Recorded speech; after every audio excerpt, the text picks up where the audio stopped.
Welcome to Get Even. Get Even is the podcast where Even founders Ellen and Nora sit down with extraordinary women who've been there, done that in the world of business. Get Even is your backstage pass to their lived experiences, raw insights, personal stories, and the realities of success. Whether you're looking for inspiration, practical advice, or a peek behind the curtain of what it really takes to thrive, this podcast is for women ready to go further. It's time to get even.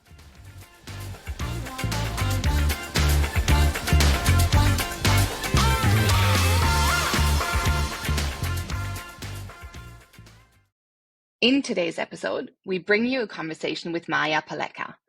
Maja is a certified organisational coach. She's a flexibility leader with expertise in helping organisations to achieve sustainable high performance through an evolution of their work and leadership practices. Maja has co-founded two ventures, Juggle Strategies and Melo, that reflect her mission. I'm really excited about today's conversation. You'll learn lots of practical strategies to negotiate the flexibility that you seek at work. And we really loved Maja's insights into mental load and how to better share the mental load with your partner to make sure you're not the one who's always exhausted and resentful, but still picking up everyone's mess. Enjoy. So as an introduction, Maja, what does success mean to you? First of all, I just want to say thank you so much for having me. I absolutely love what you're doing, and I'm so excited and really, really happy to be a part of it. So thank you. In terms of what success means for me, it's quite an interesting question, and I think it's changed over time, and I think it is also normal for it to change over time. But I've done a little bit of work recently on this, and it really comes down to doing work that I'm deeply passionate about, and I can kind of tell when I get really excited about something that I'm working on, and it's almost physiological, I kind of, as a few people have said, you just seem to kind of come alive when you talk about certain things. So if I'm in that space and doing that work, and I feel that work is purposeful and adding value, then it's wonderful and it's great. At the same time, I'm also realistic that work has to, enable me to have financial independence and financial freedom. And I kind of measure that as the ability to be able to take my kids to see the world. Right? For some reason and I don't even know where that came from, but I'm like, if I can have a life in which I'm able to go traveling, and I was very lucky that I got to see the world when I was little, and I can do the same thing for my kids, that's good. That's my success. I love that. And actually, can I just ask you about that sort of concept of seeing the world, taking your kids to see the world? What's the value in that for you, and how has it shaped you and opened your eyes to what's possible out there, and how's it broadened your own thinking? Yeah, it's a really good question. I don't think that I was even aware of it until I started realizing the many ways that I guess me and my family. So my family is originally Croatian. I was born in former Yugoslavia at the time. And we, just through my dad's work, power engineer, built power stations. We lived in Africa for a number of years. We lived in the Middle East for a number of years. And then we moved to Canada. And it just feels like, because I was exposed to so much difference in the world and things being people living a different way than what, I was maybe initially grew up and thought was the way you do things, people valuing different things, people looking different, all that kind of other stuff. It just became normal to me. And I think difference was not bad in any way or even scary in any way. It just was different. And that every time then when I would go and listen to conversations of people who talked about, oh, well, this is how things are in this part of the world, and, that is wrong or something, I'd sit there and kind of go, yeah, that doesn't sound right. Like, that wasn't my experience. It wasn't scary. It wasn't, bad in any way. And it completely made sense. And it was purely through having been exposed to that I think, it was easy. It was an easier lesson to learn. I'm not saying there's not other ways to do that. So, and plus, it's just beautiful. The world and its cultures and places are absolutely gorgeous. And yeah, I just think it's, as parents for us, we've talked about it, it's one critical baseline value is we need to be able to show the kids how amazing the world is and how different it is. And because of that, it's great. Thank you. I just resonate with that so deeply. We haven't even talked about this. This wasn't meant to be part of the interview at all, but Yeah. I've lived across 4 different countries, and also, live in a household where we speak 3 different languages between ourselves Wow. and the kids. But I often think about also how that applies to the conversation that we're having, which is Mm, about women's participation in yeah. paid economic activity, and talking about topics like flexibility, talking about Yeah. diversity, inclusion, different ways of working. And I often wonder how the concept of understanding that there are different ways of doing things, there are different ways of Mm, being, there are different ways of showing up in the workplace, there's sort of different ways of defining success. Sometimes I wonder if having this sort of baseline understanding of yeah. valuing difference, if that actually helps you in the work that you do. And I don't know if that's something that you want to sort of riff on. It's a really, really good point. I think it absolutely would have um, giving you the capacity for to first handle difference and kind of and not have that initial. I mean, if you think about it, I guess from purely sort of brain perspective. We are designed to look at difference as scary to a certain degree because when you're out whatever evolutionarily in the savannah and there's a different piece of fruit, you're not just going to go, oh, let me try that because that could be deadly, right? So it's a protective mechanism to a certain degree that doesn't always serve us anymore because the world is not the same as it is. So I guess being raised in a way that and yeah, being exposed to so much difference and that difference not being bad possibly just tempers, I guess, that initial gut response. And then, if anything, I mean, on the flip side, it's not that it's not bad, it's actually wonderful. So I wonder if it builds also this curiosity about how that difference is great. And I think, so if at a basic level, we kind of have that capacity differently, then yeah, absolutely everything else. My default is to kind of go, oh, hold on, that sounds different. What's going on, kind of thing. And is it bad? Is it good? And just because we've always done it that way, so what? We definitely should have learned that very well over the last few years, if nothing else. So I think it is a really good point. And I haven't thought about more outside than just sort of that cultural diversity and everything else that it actually probably does permeate. It's a good point everywhere else. Okay.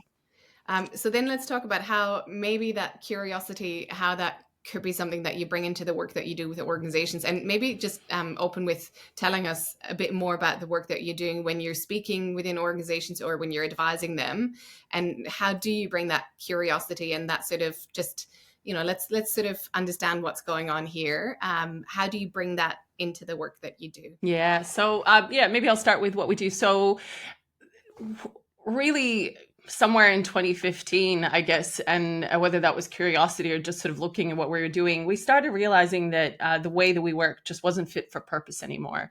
It really didn't make sense to us that knowledge work, if our tool of trade is the brain, right? And that brain needs to be at its sort of best in order to do the work that we are required to do these days. And when you look at some of the science of what makes us productive and how different we all are in many ways, whether we're morning people or night owls, or whether we need isolation for deep work, because some of us have that, or otherwise are highly collaborative, and introverts, extroverts. I mean, we are so extremely diverse. Not to mention the people who are neurodiverse on top of that, which more and more of us are realizing, about ourselves that we have some of those characteristics. Then to say that every single person needs to be in a open plan office most of the time, between 9 and 5, and that is going to be the best way for us to get the most out of that tool of trade, that brain and ourselves, just made no sense as a kind of assumption. So that was where we started. And to be honest, it still very much is the premise behind the work that we do. It's the idea isn't necessarily just to look at flexibility as a tool of retention and being able to keep people employed that might have lots of other things going on in their lives, which absolutely that is the outcome that we're driving. But the first principle is it's actually just not fit for the work that we want people to deliver. So let's start from that kind of design principle, right? And think about it that way. So speaking in that kind of way, and also, the other way, the other thing that I like to sort of bring up is the fact that when COVID started, pre-COVID, if I'd gone into any boardroom and said, just send your whole company home, and everything will be fine, everything will be okay, I would have gotten laughed out of the boardroom, right? And for that time, that would have been appropriate. But we did it, and it was completely fine. And I have not found a single organization ask this question every time I'm amongst groups of CEOs. Did anything go severely bad? And I haven't gotten a single example that it did. So what known truths, like that known truths, are out there that we're holding on to, you know what I mean, that are not really that true anymore? So I kind of like to start from those two things and really try to open up, I guess, the curiosity around the table and around the conversation as well. What else might be possible? What other things, and it's not the point to say, what other things could we be wrong about? But really, that's what we're trying to be curious about in all these things, to say culture is best built this way, or commitment looks like being there 7 to 7. Let's park all of those things and be a little bit more curious. So the first is really the invitation into that conversation. And it is actually a really fun one these days, because when you start sort of coming at it that way, people are like, okay, yeah. Most leaders we work with really, ultimately, when we kind of come at it from that perspective, do want to engage with that curiosity, right? And yeah, so it becomes a really, really interesting one. But then the conversation from there is, usually people ask us, and where curiosity comes very handy is, well, what's best practice? It just doesn't exist, right? The very not curious thing to do would be to go into an organization and say, this is exactly what you need to do. I know, because I've implemented it in 10 different places. And that's not the case at all. We have a process that we go through, but that's a process of discovery and co-creation, because flexible working and ways of working, and it's not just flexible, but all kinds of ways of working, do have to be purpose-built for what the organization wants to achieve, who they are, who are the people that are working for them, and what's ultimately going to work from there. So again, curiosity is, I guess, a consistent principle that we take through that whole process. I really like that approach of encouraging the organization to be curious and to investigate that concept of known truths and what can be challenged. I'm just thinking, Maja, about so that's how it looks from the organization side. Let's imagine some of the women in our Even community might be within these organizations, and they might be struggling with some of the known truths. And they might want to challenge those known truths about what commitment looks like, or what leadership looks like, what culture looks like you said. So if for any of the women who are listening, what's your advice for them about how, as an individual in an organization, how do you start to negotiate, whether it's new ways of working, whether it's a challenge to what productivity looks like, whether it's a challenge to what presenteeism looks like? Where should they start as an approach? And what are some of the techniques that you can recommend for the women who are listening? Yeah, absolutely. It's a really good question. And I think it's an important one to sometimes think about, because I see this conversation play itself out a lot of ways, and sometimes not go well in other ways. So what we would all love to be the case, right? In a perfect world, is to go, one, first, your leader should want everything to be in your best interest, and really just be looking out for your best interest at all times, and see that perspective and kind of want to lean into that side of things. We would also love for it to be the case that if there is a policy, that means that automatically you are going to get everything approved just because there is a policy somewhere inside an organization, and the organization says on its beautiful brochures that this is what they are going to implement. The reality is it's just not the case. This conversation is human. Leaders that you work for are human, and which means that sometimes they're going to struggle. Sometimes there are challenges that they're coming from. Sometimes there are years and years and years of experience and they're bringing to this conversation. And there's no way this is not going to happen. But because we're just, again, we all are human, they're going to bring their own beliefs and their own biases and their own self to that. And so my approach a lot of the time is to actually try to take a lot of that out of the conversation if we can, and try to maybe look at it from a data perspective, if that makes sense. So again, the brain, the engineering side of things come through. But the first step actually, well, I'd say the mindset you go into it is, I would really encourage you to, I would love for it to be more fair than this, but to actually do take your leader's perspective and have a little bit of compassion for them as well. We do know from research and from data that leaders right now are extremely overwhelmed. That they are stretched way beyond their capacity as well. And that means that they're not necessarily always going to be in the best mindset or in a position to make the best decision. So kind of just having that in the back of your mind as you're going into this process, I think is helpful. But I think the first conversation isn't actually about, hey, this is what I need and this is how I need to work. And I think this is most of the time what I see is like, I would like to work these days from home, and this is because it works for me this way. And this is what I need. And as I said, in an ideal world, that should be enough. But it's just not how it's playing itself out. So the first conversation I would have, and for some people, it may be the fact that they already have that clarity, but getting 100% clear, crystal clear what good looks like in your role. And that is about sitting down with your leader and defining the outcomes that you need to be delivering. And I would get very specific. And so start at the outcome end. So whether that's your KPIs, your OKRs, whatever that looks like. And if you don't call them or have any of those, okay, at the end of the year, at the end of each quarter, what do I need to have delivered for you to think that I've been successful in this role? And let's start at high level. Then break that down into milestones and lead indicators that we know on a monthly basis I'm tracking towards that outcome. And then break that down all the way even to even outputs and activities and tasks. Like, what are you seeing me do that you know that I'm being successful and I'm on the right track? So the first conversation isn't about flexibility. It's actually about really 100% clarity, what good looks like in this role. And if you don't have that, I think it's going to be a tougher conversation to have. Then I would then take a step back and say, okay, so I now know we've agreed, we're on the same page, how you will measure my success in here. I then can have a conversation with myself and have a think about how can my ways of working not only not be in the way of that success, but actually, are there ways that I can even get better at what it is that I'm doing? And how can my ways of working even underpin that? So one of the things in the conversation about success should be about how much of my role is deep work. So, and then we can have a conversation. What's the best way for me to get that deep work done? Is it, remove myself from the buzz of the big office, or is it here? How much of my role is collaboration, and what does that really look like, right?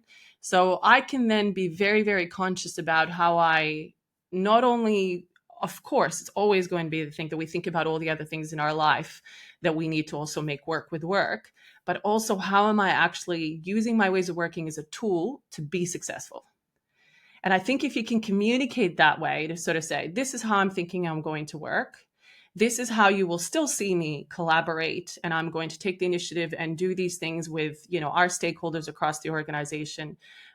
This is how the team will not be suffering in any way. We, in the work that we do these days, are rarely pure individual contributors. I think that's very rare. We are all parts of teams. Flexibility does need to be a team-based kind of conversation as well. So in the work that we do, we sort of have that level. The cascade is organizational clarity, team clarity, and only then one-on-one conversation, because it's really, really difficult to know what one-on-one good looks like, because if it's not within the context of the team. So if you have then been very clear that nothing of those outcomes are going to be compromised, and you can get your role done, and your tasks and activities and outputs are all going to get done, your ways of working are going to help you, that you have thought about your team and your stakeholders and the fact that that will not suffer. Because of course, if our flexibility is going to delay deadlines and, make other people work longer hours or something, that's not going to be okay. I think the conversation is a very different conversation. Yeah. Versus I need this because it needs to work for me.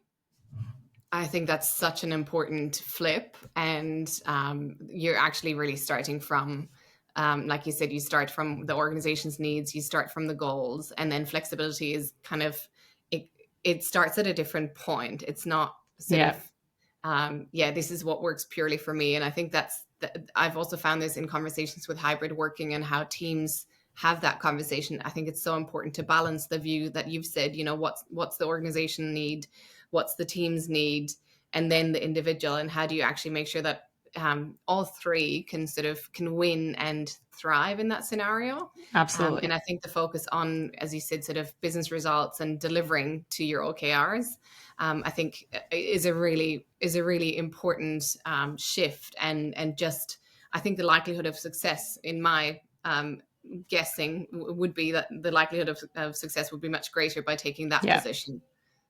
It's a whole different conversation, right? You've come at it from the point of view of, really showing commitment to the role, to the organization, because all those biases that get turned on and triggered, right? Where it's like, actually, you don't care. All you really care about is that you're, again, they're not fair. I'm not saying they're right at all, but we are humans, all of us. And there's all kinds of stuff that's going to be coming there. It's a very different conversation. I remember reading a piece of research. It was really fascinating that we make decisions and we sort of evaluate the decisions in different areas of our brain. And I'm not 100% an expert, so I'm not going to get that. But one is more the rational center, where we will rationally make a decision. And the other one is more like the moral, ethical center. So am I doing the right thing? And so sometimes, when we're just coming at it, this is a good thing to do. We're kind of appealing to only one side of that person's brain, right? The moral aspect of it. But if we shift the conversation, because ultimately that leader has to be turning on thinking through this from a rational perspective as well, and turn it into a more rational conversation, we're appealing to kind of both sides of that person's decision making. And I think, that point of success is very different, and how it's perceived as well is going to be different. Great. But let's imagine you've done all of that. You've really taken a very rational and perhaps included a bit of a moral argument.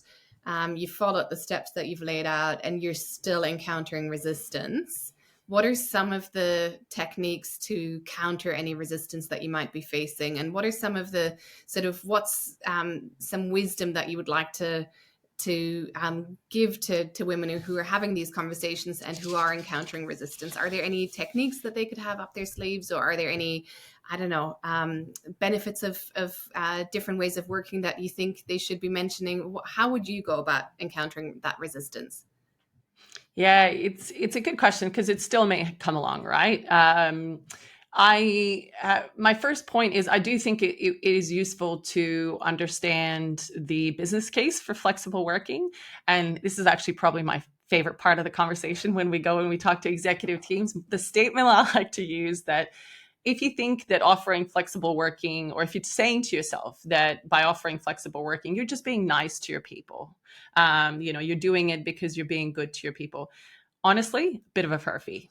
And I love that expression. It's, to me, so Aussie, but really an improbable story, right? And they kind of usually look at me and they go, what do you mean, right? I'm like, yeah, you can tell yourself that you're being really, really nice. But actually, if I took that completely off the table as a reason why I would want to offer flexible working, you would still want to go ahead massively, right? And that is because we have lots of empirical data, and we have it pre-COVID. I mean, this has been going on for a very long time, that this is just really good for the bottom line. And so when flexibility is implemented in the right way, we know that it can increase productivity. And some of the increases that have been measured are anywhere between, I've seen 13, I've seen 16%, but I've seen significant increases in productivity. If you think about a tool, and if I came into an organization and I said, here's a tool that's going to increase your productivity by 13%, I mean, you couldn't sell that quickly enough, right? And And so it's thinking about it that way. It has been shown to reduce cost at a significant amount. It has been shown to increase engagement from a people perspective, which we know that from some of the Aon studies, for every about 5% increase in engagement, there's a correlation to about 3% increase in revenue.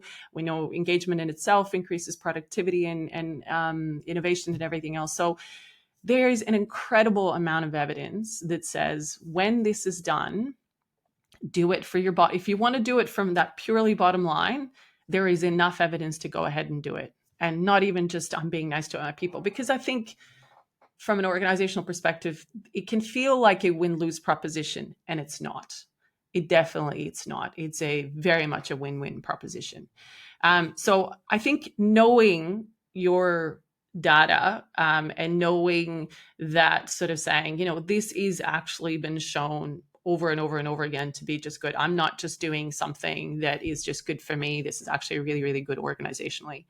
I do think that still, going back to what we're saying, is you do need to know what your policies are and what are some of the things that are going on inside your organization. I would actually do some research and see who else is doing it, because social pressure is a wonderful thing. And so Do you mean leaders... what other organizations are doing? No, even inside your organization. Okay. Because sometimes absolutely look outside, because that is actually... it can be quite useful. I've seen this, like it becomes a bit of a competition, especially in mid-sized organizations. They're always looking at each other, sort of thing. And they're going, "Ooh, they're doing that. We need to be doing that." So yes, you can bring outside, especially if it's your competitor. But I'd actually do some investigation inside the organization, because those are your leaders' peers that have said yes to this. Sometimes they're those flexible working practices might be a little bit done on the quiet as well. Not everyone's always comfortable talking about it. So go and do some sleuthing if you need to, because if someone said yes to this already, it is much easier for that leader to feel like they're not going out on the limb and approving something that has never been done before. And in most organizations we work with, there is a lot of flexibility. It's not always very well known. Yeah. So I would look at that. And the third bit that I would say, propose a trial, right? If they are not comfortable to prove for longer term, okay, let's try it for 3 months, right? And let's collect some data and get some evidence and see how it's working. See if all those fears, and maybe list your leaders' fears, well, oh, you will be behind, or you will cause this, or this is going to be happening. Then collect them and make sure, obviously, over the next 3 months that none of that sort of comes to fruition, but really you're just collecting the data and evidence. But it's way less scary to approve a 3-month trial than it is to sign a contract for something permanently. Amazing. There's so much good advice and so many useful techniques in what you've just shared, Maja. It also just reminds me of something I listened to recently around how do you influence your leader. And there was an interesting concept about how you really need to understand what the fear is that your leader holds. Yeah. And you were articulating that beautifully. So I think the expression that I heard used was that for your leader, it's not so much, they don't have FOMO. It's more they have FOMO or FOMO, so fear of macking up, or I can sort of figure out what the other one is. But that's the thing that you need to actually understand and be able to reassure them and speak to. And like you said, the idea of sort of a trial or a pilot could be a beautiful way to actually to sort of navigate that territory. Yeah, absolutely. Absolutely. And even thinking about it, it may not even just be them. It may be the person that they report to that's part of the issue as well, right? So then just thinking about how can you put them in a place where they're going to have everything that they need to take it up the chain, right? Because it may not even be ultimately their decision. So it's just, as you say, I love that, really understanding the fears. I think ultimately in every human interaction, we should be, putting ourselves in the opposite person's shoes. And especially if we're trying to get something organized for ourselves, right? Trying to get something done. So love that. Awesome. And so then coming back to at the beginning, we talked about normalizing difference. And one of the things that I really wanted to ask you is why is it actually important to normalize ways of working that diverge from what we know? And also with the kind of work that you do, Maja, can you talk us through the kinds of working that we can expect to see in the future and what we should be getting ready for if we're individuals thinking about how we navigate our career into the future? What do we expect to see?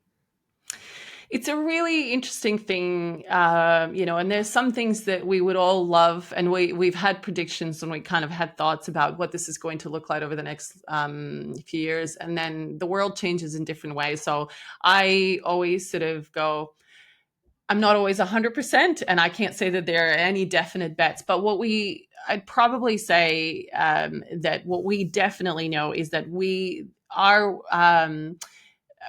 working together and in parallel with AI is 100% part of our future, right? So we need to be thinking about how jobs are not necessarily going to be, and I'm not as worried about complete replacing of jobs. Well, that will happen, but I think it's the augmentation that's going to be a lot more pervasive, right? I'm already seeing CEOs on LinkedIn talked about how many AI workers they have.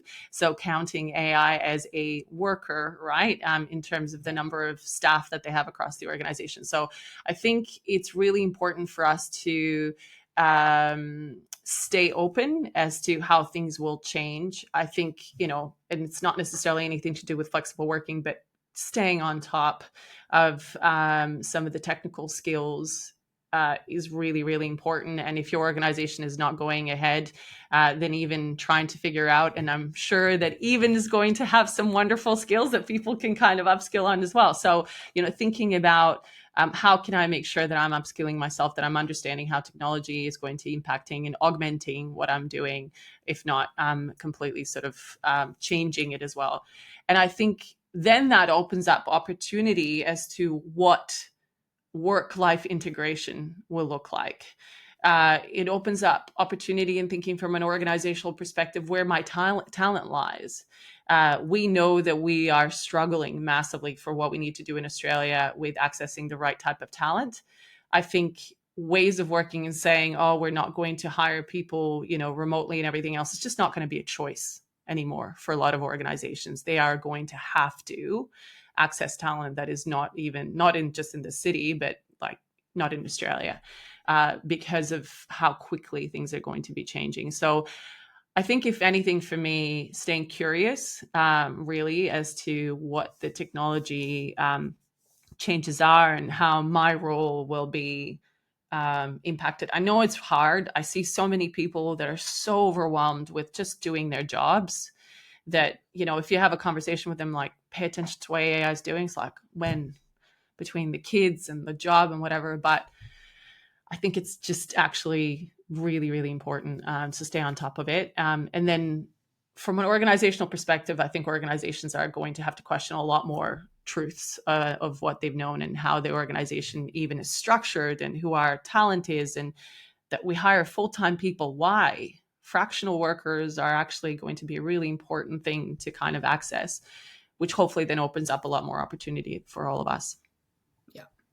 There's just so much in what you've said around how organizations actually need to think about solving the bigger economic challenges that you've just outlined there in terms of skills shortages. You've talked about the kind of population and how we're struggling for population growth, and as a result, therefore, struggling for having the right skills, and then how that necessitates different ways of thinking about workers and different ways of thinking about work. There's just so much in that I really love. I do want to come back to a key concept, though, in your career, which is the notion of juggle. Just thinking about one concept that I've loved in previous conversations with you that I think is especially salient to those who are in caregiving roles or who are juggling working with caregiving. And the concept of mental load is something that you've talked about. You've really made that the core of one of the ventures that you started, Melo. And just for our listeners or viewers, the community on Even, if you do love the topic of mental load, just a little teaser, there will be a full masterclass on mental load coming up with Maja. So you can definitely make sure that you sign up for that one as well. But Maja, just what is mental load? and how does it intersect with some of the issues that we've talked about so far? So how does it intersect with things like gender equity at work? How does it intersect with different ways of working? Yeah, it's such a fascinating concept, and I'm really excited that it's gaining a lot of traction and a lot of conversation over the last little while, because I think we have still a long way to go to really truly understand mental load. So if you really think about it, to try to kind of understand what mental load overall is that any given task, any different thing that we have to do has usually sort of a direct physical labor sometimes, right? So I don't know, I need to drop off the kids, I need to, write an email and all that type of stuff. But every task usually has a cognitive labor associated with that as well. So, and that is an invisible labor. It's thing that is just sort of always going on in our head. So cognitive labor in the area of care, especially, is all that kind of stuff. When I mentioned sort of dropping off the kids, it's knowing when to drop them off, where to drop them off. What is it today that they have to bring? Is it the saxophone or the $2 coin because it's, mufti day, or all that type of stuff? So it's the cognitive labor of planning, of organizing, of anticipating, and that labor causes the mental load for any different individual. So the tricky bit about it is that it is pretty invisible. And so that it was really, really difficult to actually even have conversations about it. And for us specifically, it was the three founders in Juggle that at some point we started sort of having this conversation going, we're three women. We all three of us love what we do. We have pretty equitable split of labor, of all the physical labor inside our households. Our partners are very much involved, are doing all the tasks and everything else. But we realized at some point that all the planning, organizing, and everything else was actually very, very significantly being carried by us. So the other aspect of mental load, and part of the conversation is that we know that it's actually quite inequitable in terms of inside relationships. And the interesting bit is there is some research, even though it's a bit patchy and a bit all over the place, it's better in same-sex relationships, but it can also play itself out. So it's not the fact that it's male-female, it's that who is taking on the traditionally coded mothering role and who is taking on the traditionally coded fathering role. So it's more the gender roles that the split is sort of split across. The reason that it's important to have this conversation is it's our brain and the capacity of our brain, it is a finite resource, right? So cognitive capacity is a finite resource. If inside a partnership, me and my partner are having a different amount of our cognitive capacity at any given time dedicated to care, that means that when we interact and we go to work, we have not the same amount of cognitive capacity to actually engage at work. So, we were thinking about it in that way, that I was showing up every single day with one hand tied behind my back in many ways.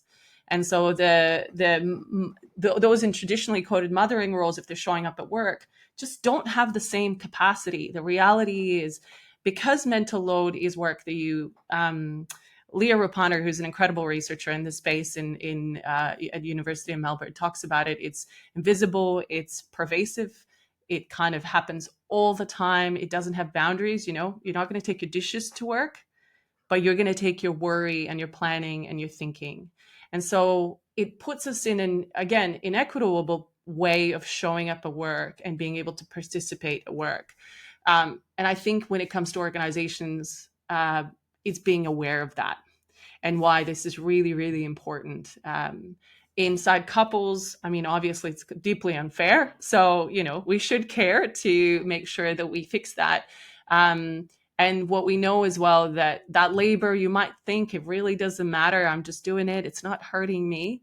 It does carry a lot of stress. It does carry exhaustion. It can create an incredible amount of burnout.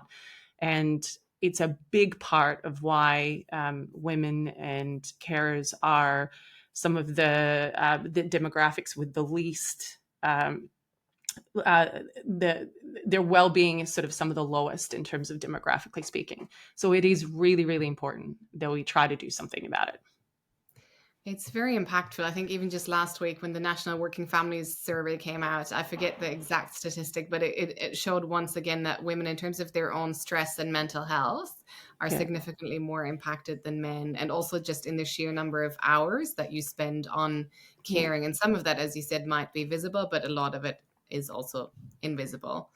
I really do want to equip our women on even with more techniques on how to even the mental load, but I think that might take a full masterclass rather than, it's not a 3 minute here's an easy way to fix this pervasive issue. Um, No. Can I just add one thing though? Because I think sometimes when we leave this conversation and I wanted to make sure I stress there is this inequity. I think we just have one thing, and I think it'll be interesting even for people coming and joining, and potentially even a reason why to come and join. This is just not a question of getting better organized or yes, just pushing something going, well, I'm not going to worry about this or think about it, and therefore, my partner has to do it. We actually have to start. It's more complex than that. This is not a choice or a rational choice of anybody inside a relationship. This is deeply a result of some deeply gendered norms, and therefore it will take work, and it will absolutely take compassion for each other inside a relationship to actually fix. So I just wanted to leave that for those that might not come. There's a lot more to learn and understand about the mental load if we really truly want to fix it. And it's not about women dropping the ball, which is the one side of the conversation, or getting better organized, or men just picking their socks up. It's not that simple, or there's not that dichotomy. This actually is complex, but I genuinely believe there are things we can do.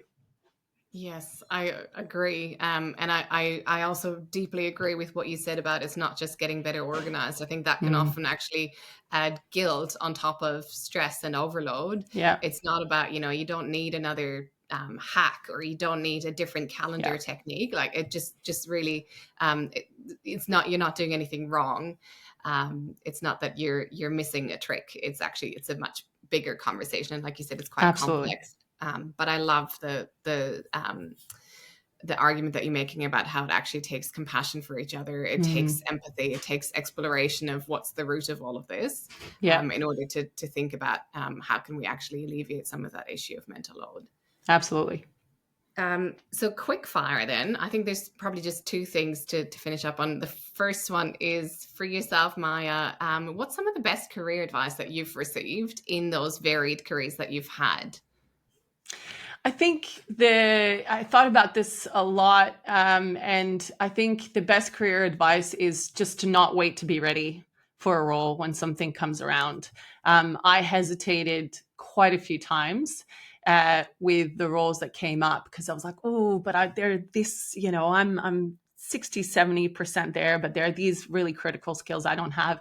And thankfully, I've had really good mentors and sponsors who are like, nope, nope, put your hat in the ring and use the opportunity to gain that skill. So I would say just please don't wait to be ready.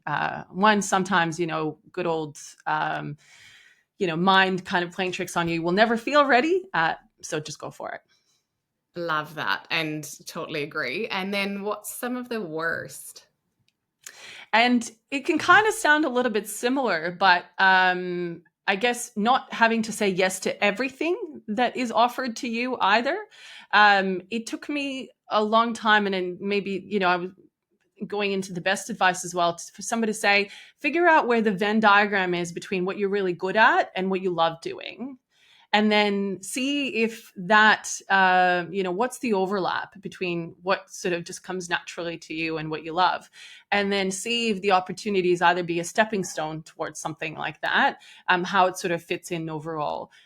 There were some really, in the beginning of my career, there was some really technical roles that were really, really wonderful and all that kind of other stuff, and it could have been easy to do that, and continue down that path. But and again, it sounded like the promotion in the next step, but pretty early in my career, I actually really realized that I love working with people and that I need people, not just technology, deeply. So sometimes knowing, even though it sounds amazing and it's more money and everything else, if it doesn't sit somewhere in that Venn diagram for yourself, it's okay to say no to. Beautiful. I love that. I also think sometimes there's these sort of, I think of them as career traps where people offer Yeah. something to you that actually, it sounds good. Like you said, maybe it's more money, or maybe it's sort of, for me, one of those traps can be, not always, but it can be when you're offered this sort of acting up role or a Yeah. temporary step up, filling in for somebody. And often it's sort of sold to you as, this is going to be great for your career. You get 10% more salary. You'll take on a second role, and then you step back, and it's like, really, is that Yeah. actually something that's going to help you progress, or is that what I consider a career trap? So I think that just the confidence, you don't have to say yes to everything that Yeah. somebody puts in front of you. You actually have choice. And I love that framework of, you can, if you don't love it, or if it's not something that you're good at or you want to be doing, then maybe really consider it carefully. Yeah. Yeah. Last one, in your own words, why do you think it's important for women to have access to a platform like Even? I think it goes back to the fact that we are not even yet, right?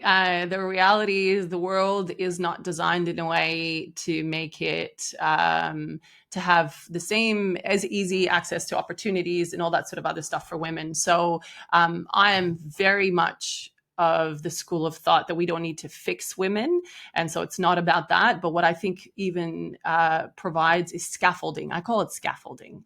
I just think about it as support.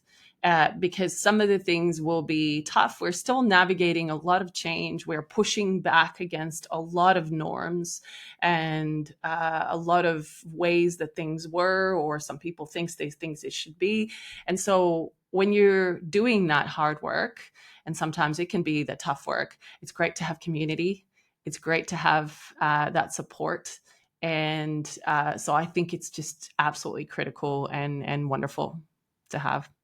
And I wish it was around when I was first trying to figure out the juggling of everything. So I remember those moments. I deeply remember, as I was thinking about this, of, you know, being torn between things, and hoping that there was a community of people I could go and have a conversation with and learn from, and how did they do this in the past, and how do I juggle this and this, and how do I get better at that, or how do I take opportunities of that. And I just I'm really, really excited about the fact that you're building something like that. Thank you so much, Maya. No worries. I'm the same. I think those early career moments and those early decision moments, if I think about my first pregnancy, I was so terrified. I just had no idea what would it mean for my career, identity, Yep. relationship. It was so terrifying. And I wish I'd had somebody just sort of say, it's going to be fine. And, here's some of the decisions that you're going to have to make. And here's how you can think through the impacts. But like you said, community really matters. And I think it Yeah. really matters for women, especially. 100%. Thank you so much for being on the Even Vault as an expert. This was just full of value. And I know Thank you. the women on Even are going to benefit so much from that. Thank you, Maya. Thank you so much for having me. Anytime.